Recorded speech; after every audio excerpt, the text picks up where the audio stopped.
right, well, let me start by introducing everybody. My name is Mike, and here we have you, Nick, and Fiona. And our project was a smart pen. Now, the smart pen, pictured here, is a small, discrete device capable of detecting lapses in concentration in one who's reading.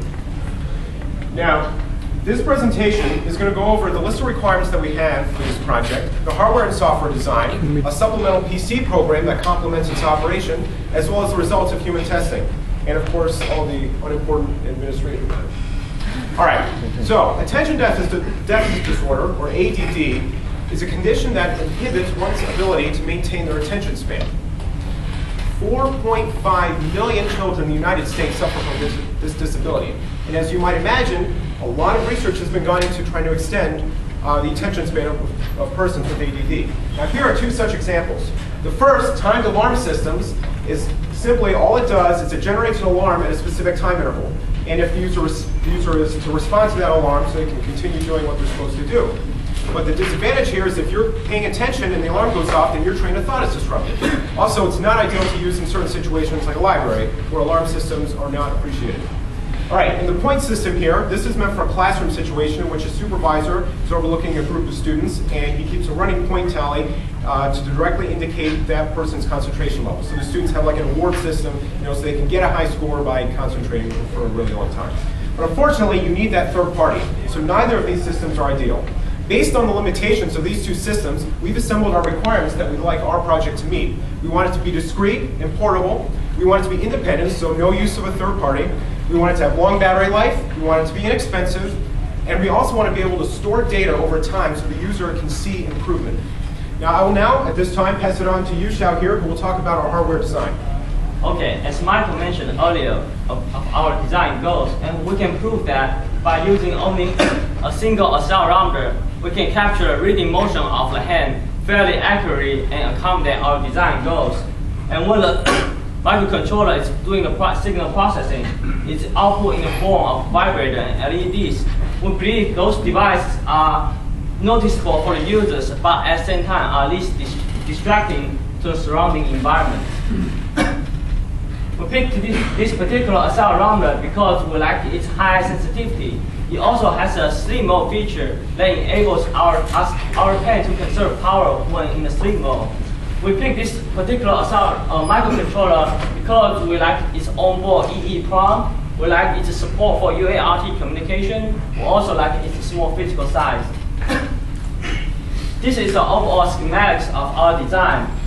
This circuit board is powered by a single AAA battery going through a multi-step up circuit to power the entire board. We also has a USB driver that enables communication between the microcontroller and the computer. And these three pictures shows how our design evolved over time.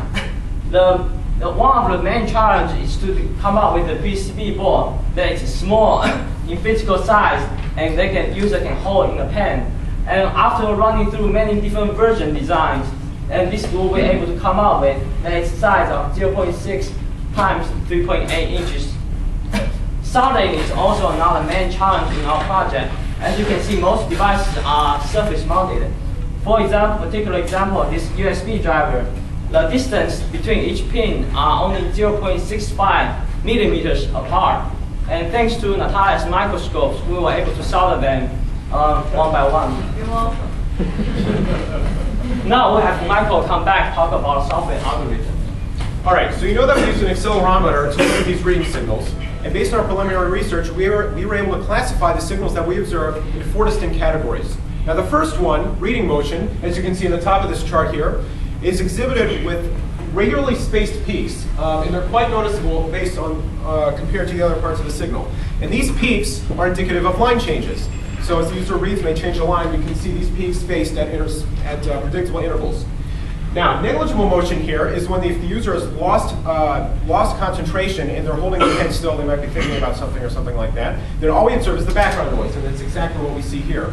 Now, the last option, or the last case of vigorous motion, as we can see, whenever the user is fiddling with the pen, if they're twiddling in their fingers or something, as you can see, rapid baseline changes and frequent peaks, though not necessarily predictable, are also apparent. And I'm actually quickly go back. I skipped incorrect orientation. This just refers to that when the when the accelerometer is rotated, then the whole baseline actually shifts. So we can observe that not based on peaks or anything, but when the whole baseline of the signal is moving up and down.